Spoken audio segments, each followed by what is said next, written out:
쌍꺼풀 수술을 전에 했는데 속쌍꺼풀이 된 분들, 그리고 눈썹 교정 수술을 원하시는 분들, 이번 영상 절대 놓치지 마세요. 안녕하세요. 탑페이스 성형외과 심재선 원장입니다. 이마거상 수술 종류는 관상 절개를 통한 절개 이마거상 수술이 있고, 또 하나는 이마 헤어라인 앞쪽을 통한 절개 방법이 있고, 또 하나는 눈썹 위쪽을 통해서 당기는 방법으로 나눠집니다. 두 번째는 엔도타인이나 픽스타인 등등을 이용을 한 결국 고정 장치를 통한 이마거상 수술, 크게 이렇게 두 가지로 나눠진다고 보시면 되겠습니다. 이마거상 수술도 주름의 양상에 따라서 여러 가지 접근해야 되는 방식이 다릅니다. 수평주름이 주가 되는 경우에는 눈살근이라고 하는 가장 표층에 있는 프로세우스 근육을 많이 이완을 시켜줘야 되고, 특히 이마의 가운데 부분에 전두근의 주름이 깊은 곳은 전두근에 대한 처치와 골막을 방리를 많이 해줘야 되는 거예요. 그 반면에 수직주름이 우선이라고 한다면 추미근이나 눈살 내림근 같은 경우를 충분히 절제를 해줘야 되는데, 그 사람의 표정과 근육의 패턴, 그리고 가지고 있는 주름의 양상에 따라서 이거를 다 조율을 해야 돼서, 저 같은 경우에는 환자분들 수술 직전에 상담한 후에 사진에다가 직접 표시를 하고 들어가서 수술을 합니다.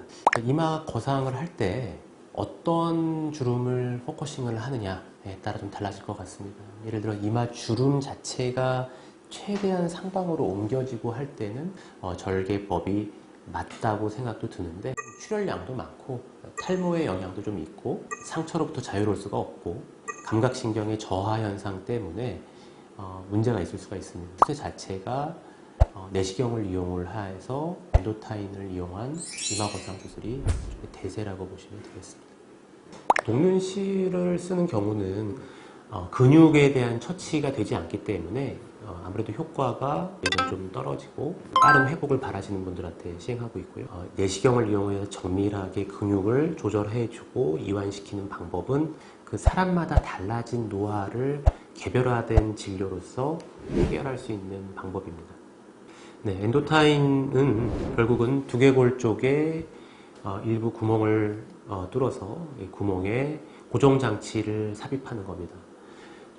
두피를 물어서 고정할 수 있는 지점 자체가 한 5군데 이상이 되기 때문에 훨씬 더 지속력이 더 강하고 또 유지가 오래되겠습니다. 또한 대개 한 6개월에서 12개월 정도 사이에 다 녹아 없어지기 때문에 나중에 휴유증 또한 없다고 보시면 되겠습니다. 엔도타인 한번 보여주시겠어요? 네. 오늘 제가 갖고 나온 건 요거는 다들 이렇게 하시던데 이거 맞나요? 이렇게? 안전하고요.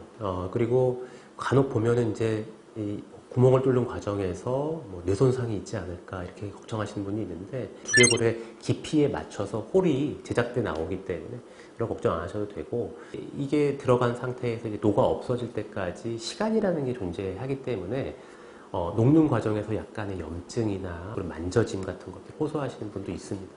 6개월 정도 시간이 지나가게 되면 별로 거부감이 없으시더라고요. 오늘 이마거상 수술 방법에 대해서 여러 가지 알아봤습니다. 많은 도움이 되셨는지 모르겠습니다. 다음번에는 합병증과 주의사항 이런 것들에 대해서 총체적으로 알아보도록 하겠습니다.